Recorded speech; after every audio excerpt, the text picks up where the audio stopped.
सुप्रभात बच्चों। तो आज मैं आपको एक नया चैप्टर लेकर के आपके समक्ष आया हूँ। वो है संधि। संधि जानना जरूरी है क्योंकि यह परीक्षा में भी आता है।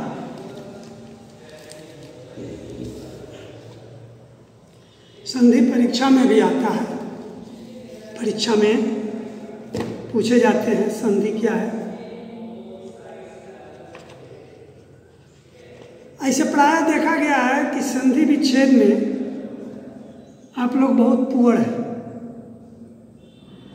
तो मैंने सोचा कि क्यों नहीं संधियों को खूब रगड़ा जाए, न पूरा आधा भी तो नॉलेज हो जाएगा, तो गलतियां तो आधा हो जाएगी। जब कभी परीक्षा होती है, इस बार भी परीक्षा हुआ है संधि विच्छेद में, लड़के 5 में किसी का 1 सही हुआ, किसी का 2 सही हुआ। बिरले का ऐसे बच्चे थे जिनको 5 का 5 सही हो गया, समझे कि नहीं। तो संधि जानना जरूरी है।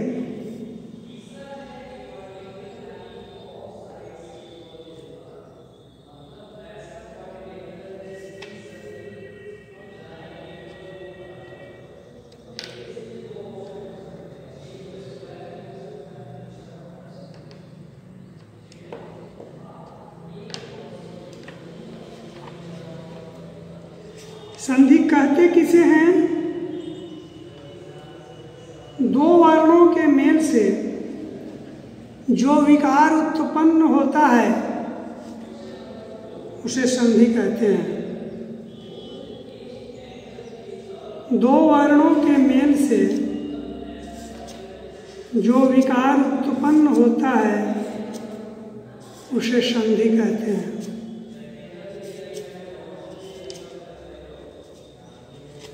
2 वर्णों के मेल से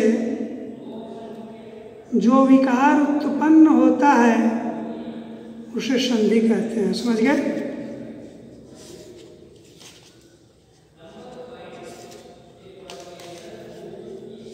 अब 2 वर्ण में जैसे मैं आपको बतलाता हूं, पाठशाला, ठीक है, पाठशाला, इस पर आप लिख दीजिए पाठशाला।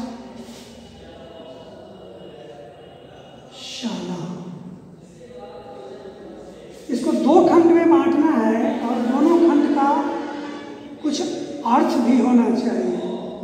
अब 2 खंड में बांटने का मतलब ये नहीं कि आप पा धन ठसाला लिख दीजिए, पा धन ठसाला, ये गलत हो जाएगा।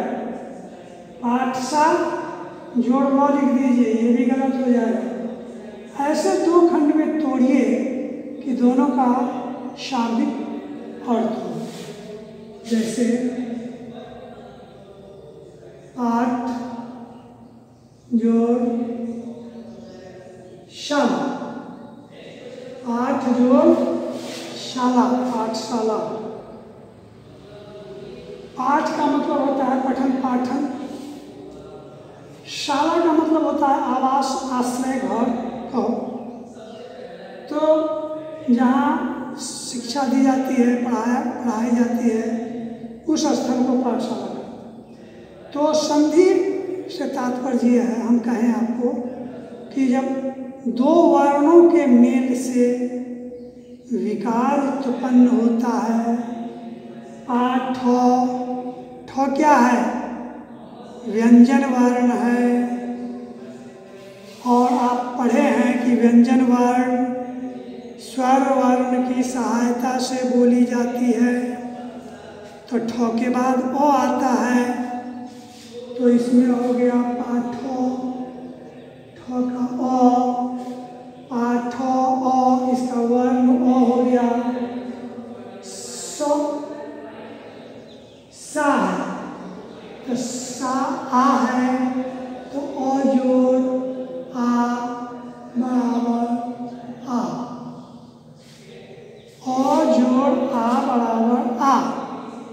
तो ये हो गया पा, पाठशाला, पाठ जोड़ शाला, पाठशाला हो गया। अब और इससे नहीं समझिएगा तो मैं और सा उदाहरण दे रहा हूँ। जैसे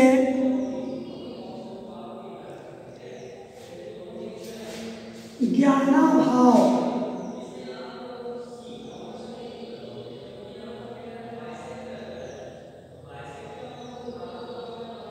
इसका हो जाएगा ज्ञान अभाव, ज्ञानाभाव। 9 में ओ आया और ओ में ओ आया, तो ये जो हर्ष संधि है, हर्ष संधि का होता है ओ जोड़ ओ बराबर आ, तब न हुआ ज्ञाना, ओ जोड़ ओ, ये हो गया ज्ञानाभाव। ये स्वर संधि है ये सब, क्योंकि स्वर से स्वर की संधि हो रही है। जहाँ स्वर से स्वर की संधि होती है उसे स्वर संधि कहते हैं। संधि के 3 भेद होते हैं। संधि के 3 भेद होते हैं: स्वर संधि, व्यंजन संधि और विसर्ग संधि। स्वर संधि, व्यंजन संधि और विसर्ग संधि। तो स्वर संधि कहते किसे हैं? जब स्वर से स्वर की संधि होती है, जब स्वर से स्वर की संधि होती है तो उसे स्वर संधि कहते हैं। जैसे ये सब जो हम लिखे ना, ये सब स्वर संधि का उदाहरण है। और जब स्वर से या फिर जब व्यंजन से स्वर की संधि होती है, जब व्यंजन से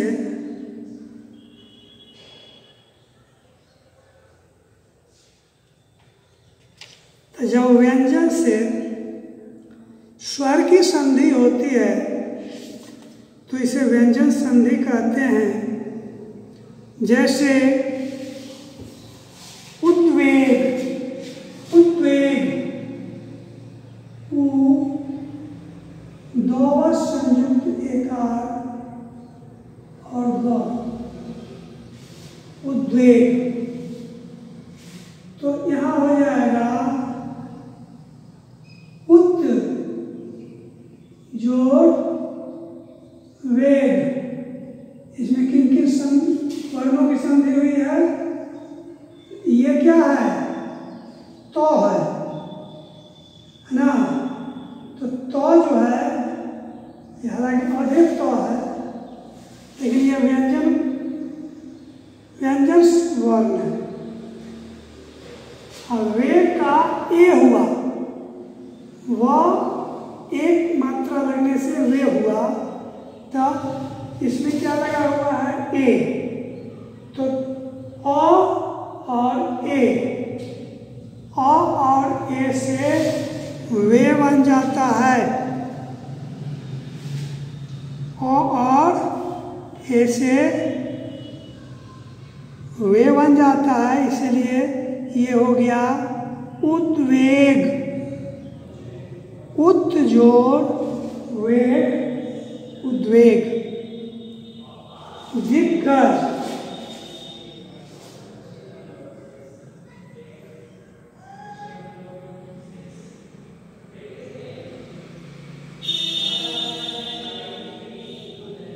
ये दोनों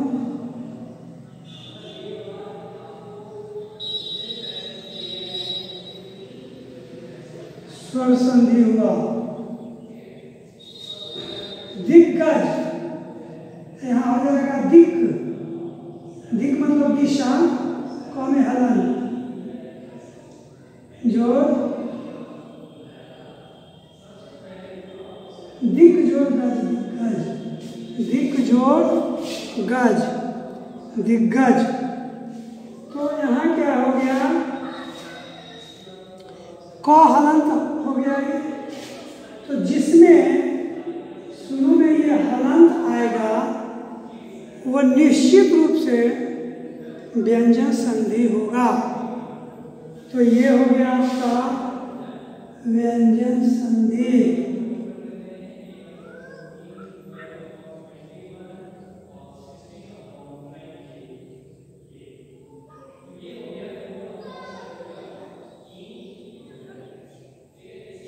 व्यंजन संधि हुआ, यही समझे कि नहीं? क्या हुआ? व्यंजन संधि हुआ।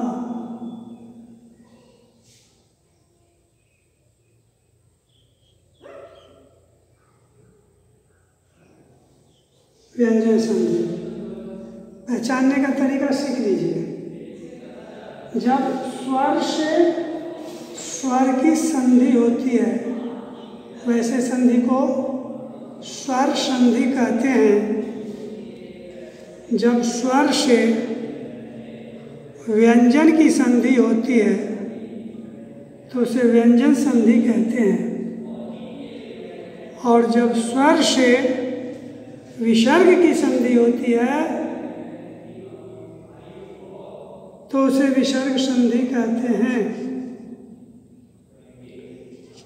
अब जैसे फिर से देख लीजिए, जब स्वर से स्वर की संधि होती है तो उसे स्वर संधि कहते हैं। जब व्यंजन से स्वर की संधि होती है, स्वर से व्यंजन की नहीं कहिएगा, व्यंजन से स्वर की संधि होगीगा तो उसे व्यंजन संधि कहेंगे। जब व्यंजन से स्वर की संधि होगी तो उसे व्यंजन संधि कहते हैं, और जब विसर्ग से स्वर या व्यंजन की संधि होगी तो उसे विसर्ग संधि कहते हैं। जैसे निश्चय,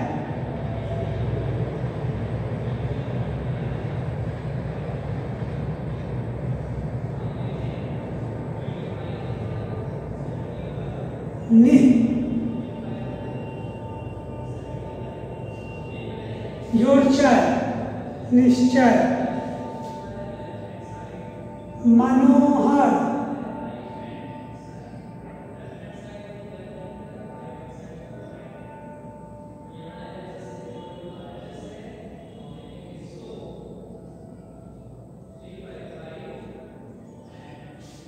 मनोहर, मनः, जो हर, मनोहर, ये आपका हो गया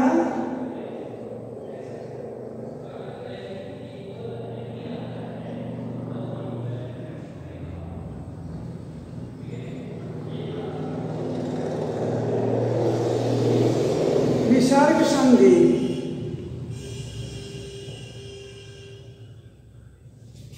विसर्ग से व्यंजन की संधि हो रही है, यहाँ भी विसर्ग से व्यंजन की संधि हो रही है।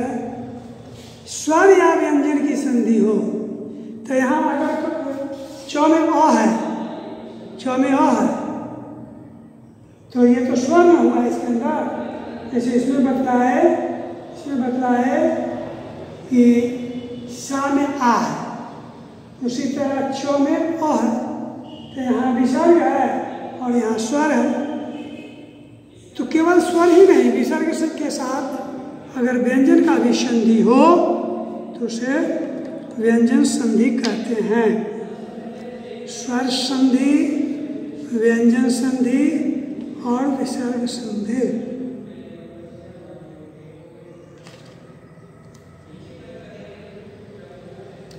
स्वर संधि, व्यंजन संधि, विसर्ग संधि। अब आइए कि ये मेन चीज़ आपको है, यहाँ तक तो आप लोग बहुत बार पढ़ लिए होइएगा, लेकिन मेन आपका पढ़ाई ये है कि स्वर संधि कितने प्रकार के होते हैं।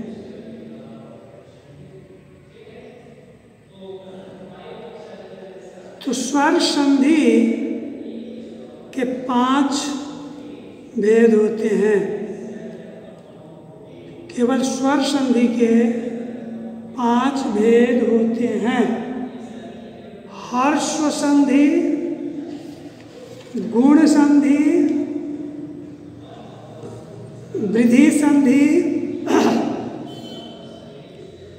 अयादि संधि और यण संधि। संधि स्वर संधि की ये 5 जो संधि है स्पेशली स्वर संधि के भेद है। स्वर संधि के 5 भेद होते हैं।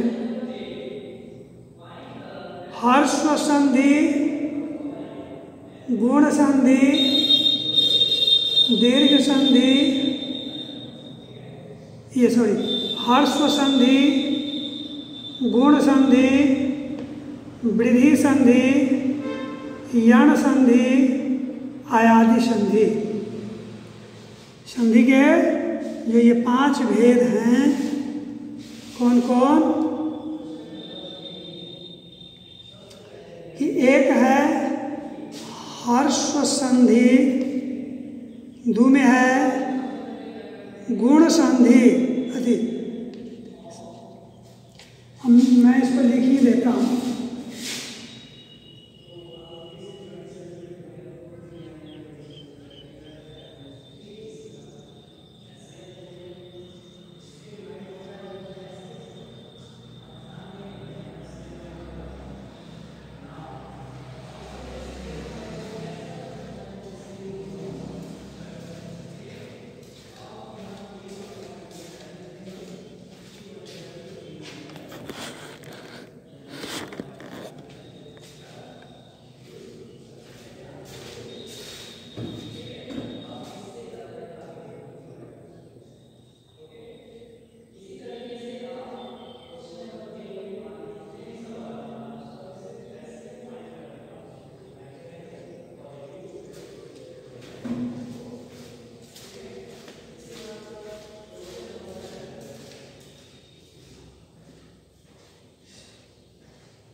देखिए, बस इतना ही पर अभी आज आप फोकस दीजिए कि स्वर संधि के कितने भेद होते हैं। तो स्वर संधि के 5 भेद होते हैं। गुण संधि, दीर्घ संधि, गुण संधि, वृद्धि संधि, यण संधि और अयादि संधि। तो ठीक है, पुनः कल इसी चैप्टर को लेकर के उपस्थित होऊंगा। आपने मेरे क्लास को भली भांति देखा, उपस्थित हुआ, इसके लिए आपको बहुत बहुत धन्यवाद।